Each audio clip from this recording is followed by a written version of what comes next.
শুধু আমি না, স্বয়ং প্রধানমন্ত্রীও আর আপনাকে গ্যাস সরবরাহ করতে পারবে না। আচ্ছা, আমি একটা গ্যাসের ব্যাপারে একটা কথা বলি। হ্যাঁ, আচ্ছা, আমি যদি আপনাদেরকে বলি আজকে এখানে দাঁড়ায়া যে আন্টি আপনারা যদি আমাকে ভোট দেন আমি আপনাদেরকে গ্যাস সরবরাহ করব, হ্যাঁ, আপনারা খুশি হবেন না? ভোট দিবেন না? না ধরেন এটা খুশি হবেন কিনা আন্টি? আগো খুশি হবেন নি? এটা কইলে তো খুশি হইবেন নাকি খুশি হবেন না? এবার শোনেন, আমি মিথ্যা কথা বলে আপনার কাছে ভোট চাইলাম, ভোট দিলেন, আপনি 6 মাস পরে দেখলেন গ্যাস আসতো না। যতবারই রাঁধতে যাবেন ততবারই আমার গালাগালি করবেন যে কি যে কইছে কি হাতের ফুটে ভোট দিব, গ্যাস বলে দিব, গালাগালি করবেন না।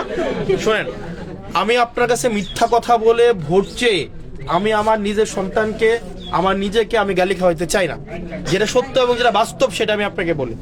শুধু আমি না, স্বয়ং প্রধানমন্ত্রীও আর আপনাকে গ্যাস সরবরাহ করতে পারবে না। কেন পারবে না? শুনেন, আমাদের যে গ্যাসের যে মজুদ বা গ্যাসের যে আমাদের এটা হচ্ছে আনলিমিটেড না, এটা নির্দিষ্ট পরিমাণ আছে।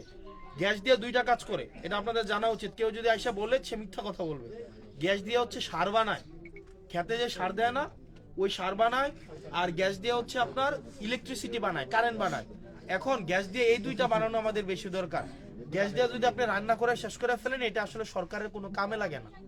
এই কারণে সরকার দেখবেন গ্যাস, যাদের গ্যাস আছে তাদেরকেও পুরা গ্যাস দেয় না।